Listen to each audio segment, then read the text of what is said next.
Assalamualaikum warahmatullahi wabarakatuh. Saya Safinatul Hasanah dari kelas 1 ATLM. Di sini saya ingin memaparkan materi instrumentasi klinik tentang GCMS. GCMS atau gas kromatografi mass spectrometry adalah suatu metode yang menggabungkan fitur-fitur dari kromatografi gas dan spektrometri massa untuk mengidentifikasi zat-zat berbeda dalam suatu sampel. Teknik analisis ini menggabungkan dua metode, yaitu kromatografi gas dan spektrometri massa. Kromatografi gas ini berfungsi sebagai pemisahan komponen yang diinginkan, dan MS berfungsi sebagai detektor ion gas berupa spektrum massa. Kombinasi keduanya ini memberikan informasi yang sangat rinci tentang komposisi sampel. Kromatografi gas ini memiliki prinsip yang sama dengan KLT, namun yang berbeda adalah GCMS menggunakan gas. Alat kromatografi gas ini mempunyai prinsip yang merupakan gabungan dari dua sistem dan prinsip dasar yang berbeda satu sama lain, tetapi dapat saling melengkapi, yaitu gabungan antara kromatografi gas dan spektrometer massa, atau GCMS. Kromatografi gas di sini berfungsi sebagai alat pemisah sebagai komponen campuran dalam sampel, sedangkan spektrometer massa berfungsi untuk mendeteksi masing-masing molekul komponen yang telah dipisahkan pada sistem kromatografi gas. Dari kromatografi GCMS akan diperoleh informasi struktur senyawa yang mendeteksi. Alat GCMS ini memiliki beberapa fungsi utama. Yang pertama, pemisahan senyawa. GC memisahkan senyawa dengan volatilitasnya, memungkinkan pemisahan komponen dalam campuran kompleks. Yang kedua, identifikasi senyawa. MS menghasilkan spektrum massa yang unik untuk setiap senyawa, memungkinkan identifikasi presisi dengan membandingkan pola spektrum dengan basis data. Ketiga, kuantifikasi senyawa. GCMS dapat digunakan untuk mengukur jumlah relatif atau absolut dari senyawa tertentu dalam sampel. Yang keempat, analisis struktural. MS memberikan informasi tentang struktur molekuler, memungkinkan pemahaman lebih dalam tentang senyawa yang ditemukan. Kelima, aplikasi forensik. GCMS digunakan untuk analisis forensik untuk mengidentifikasi zat-zat yang terkait dengan kasus kejahatan. Keenam, analisis lingkungan untuk mendeteksi dan mengukur kontaminan dalam air, udara, tanah, dan sampel lingkungan lainnya.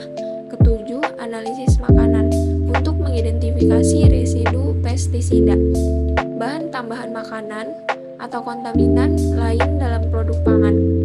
Kedelapan, penggunaan GCMS memberikan data yang sangat akurat dan andal dalam analisis senyawa kompleks. Fase diam GCMS ini merupakan fase statis yang merujuk pada material non-volatil yang disimpan dalam kolom kromatografi gas dan berinteraksi dengan senyawa yang dipisahkan.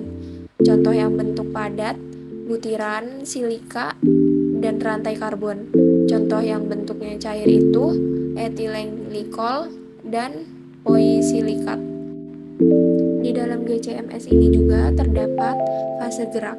Fase gerak dalam GCMS ini merujuk pada gas atau cairan yang mengalir melalui kolom kromatografi gas untuk memisahkan senyawa-senyawa dalam sampel. Fase gerak ini penting karena memungkinkan pemisahan yang efektif dari senyawa-senyawa yang terdapat dalam sampel berdasarkan perbedaan waktu retensi.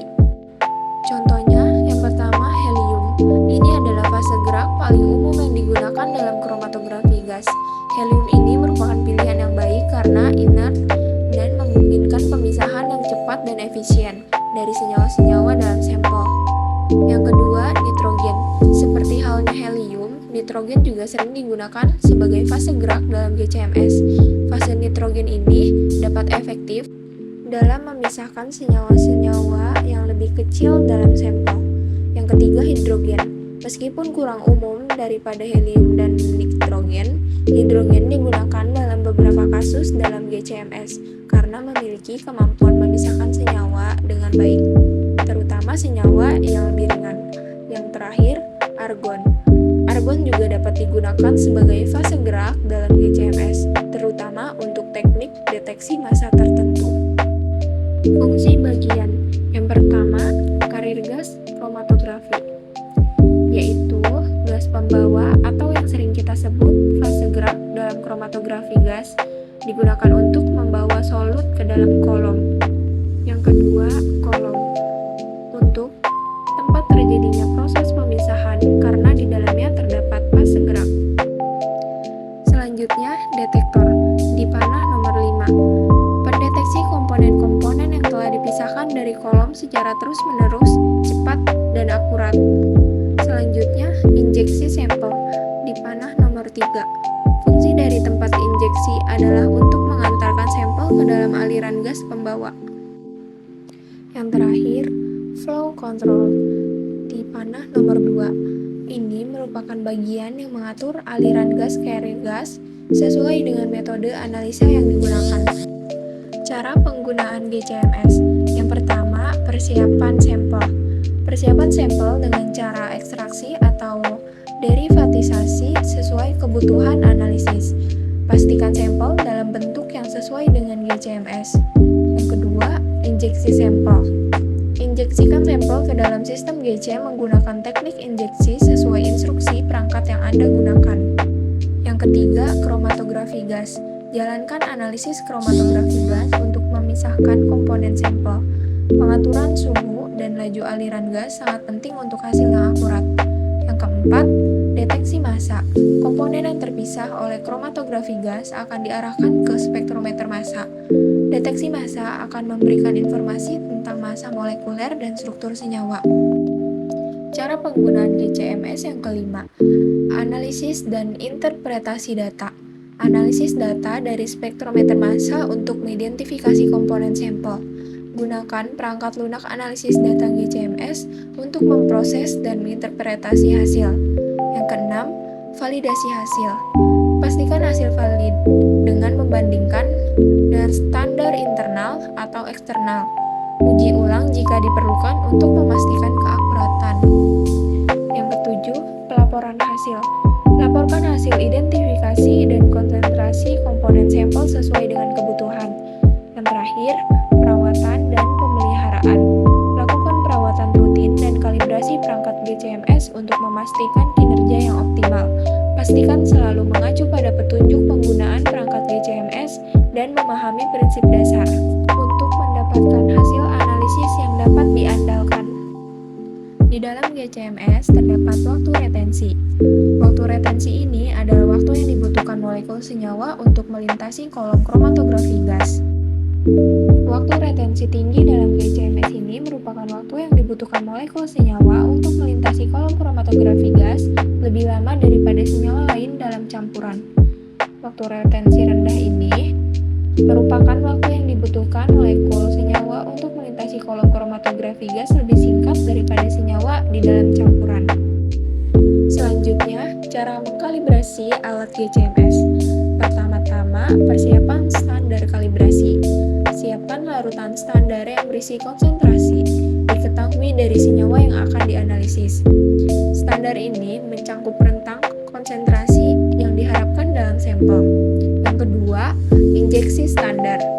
Injeksikan larutan standar ke dalam GCMS. Lakukan serangkaian injeksi dengan konsentrasi berbeda untuk membuat kurva kalibrasi. Yang ketiga, pencatatan data.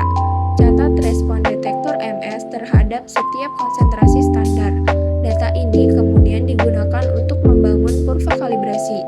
Yang keempat, perhitungan kurva kalibrasi. Analisis data respon detektor terhadap konsentrasi standar untuk membuat kurva kalibrasi. Ini dapat berupa kurva linear atau kurva kalibrasi yang disesuaikan. Selanjutnya yang kelima, verifikasi dan validasi. Periksa kurva kalibrasi untuk memastikan kecocokan yang baik dan keakuratan.